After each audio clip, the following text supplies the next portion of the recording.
Rabbi इश्रह ली सदरी व यस्सिर ली अमरी वहलुल उक़दतम मिन लिसानी यफ़क़हू क़ौली।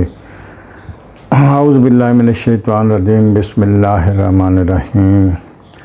ला तरकबुना तबकन अन तबके रब्बना अतमिम लना नूरना वक़फिना इन्नका अला कुल्लि शैइन क़दीर। आमनतु बिल्लाहि सदक़ल्लाहु मौलाना अज़ीम। अस्सलातु वस्सलामु अलैका या सय्यदी या रसूलल्लाह, अस्सलातु वस्सलामु अलैका या हबीबल्लाह, अस्सलातु वस्सलामु अलैका या नूरल्लाह। मोहतरम, हमारा जो टॉपिक है वो तसव्वुफ़ के ऊपर इल्म लदुन्ना यानी इल्म मार्फत और उसके तमाम इरफ़ान इल्म के जो इसरार व रमूज़ है उनके ऊपर से पर्दा उठाना है और लोगों को और हजूर के ग़ुलामों को आगाह करना है कि कैसे हजूर की ग़ुलामी में कुरान और सुन्नत के ऊपर अमल करते हुए आप कैसे अपने इस्लाह नफ्स के ज़रिए अपने नफ्स को नूर अला नूर कैसे कर सकते हैं। इस सिलसिले में आपको एक चंद अशार पेश करता हूँ कि हज़रत सफ़ी मादुलाल हुसैन मेला चरागा वाली सरकार फरमाते हैं कि मैं भी झोंक रंझण दी जाना नाल मेरे कोई चले, मिन्ता कर दी तरले पाउंदी जाना पिया कल्ले, रांझण यार तबीब सुनांदा मैं तैं दर्द अबल्ले, कह हुसैन फ़कीर साईंदा साईं सनेड़े गले।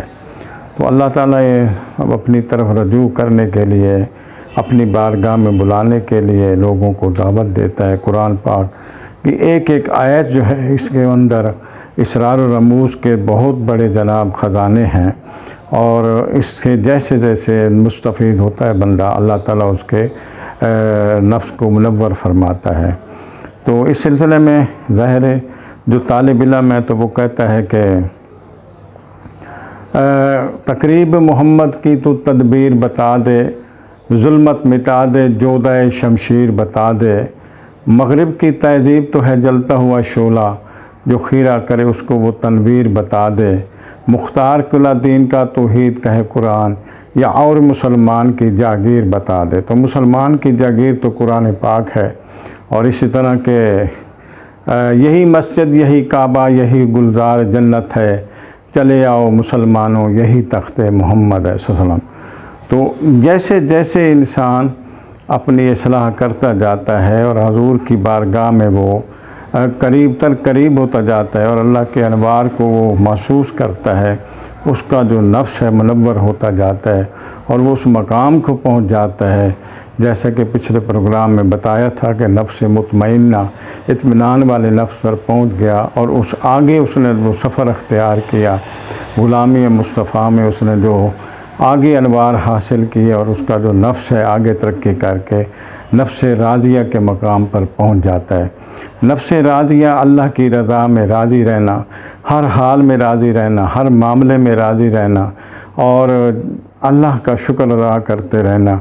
इस तरीके से वो नफ्स जो है तरक्की करके वो नूर से मुनव्वर हो जाता है और उसका जो कल्ब है वो कल्ब सलीम हो जाता है, पाक दिल हो जाता है, तो वो मंबा और मरकज़ अनवार हो जाता है। और ऐसी हालत में जो नफ्स राज़िया की हालत में शख्स तरक्की करता है, उसका नूर जैसे उसने दुआ के रब्बना अतमिम लना नूरना वक़फिना इन्नका अला कुल्लि शैइन, या अल्लाह मेरा नूर बढ़ा दे, मुझे नूर अता कर। तो अल्लाह ताला तरकबुना तबकन अन तबके, अल्लाह उसको दर्जा बदर्जा तरक्की दे के अब उसको नफ्स राज़िया के ऊपर फैज़ करके उसको जन्नतुल फिरदौस के बाला मकाम पर अल्लाह ताला उसको फैज़ करता है। जब वो दुनिया से इसी हालत में जाएगा तो अल्लाह ताला उसको जन्नतुल फिरदौस के बाला मकाम में अता फरमाहल्लात में जगह अता फरमाएगा। तो इसी तरह आला हज़रत फरमाते हैं कि लारा रब्बिल अर्श जिसको जो मिला जो मिला इनसे मिला, बढ़ती है कौनैन में नेमत रसूलुल्लाह सल्लम के। और आप आला हज़रत इमाम अहमद फरमाते हैं कि नकीरैन करते हैं ताज़ीम मेरी, फ़िदा हो कि इन पे मोहम्मद सल्लम पे ये इज़्ज़त मिली है। तो इज़्ज़त का आलो अरफ़ा मकाम पाने के लिए आपको कुरान और सुन्नत की रोशनी में ज़्यादा से ज़्यादा अल्लाह की इबादत करें और इसमें आप डूबें और इसके इसरार व रमूज़ को आप हासिल करें। अल्लाह आपको जना आगे वाली मंजिल के बारे में फिर बताएंगे। वो आखिरी मंजिल है नफ्स मर्ज़िया, تب تک کے لیے اجازت دیجیے۔ وما توفیق الا باللہ، آپ کا خادم۔ السلام علیکم مختار۔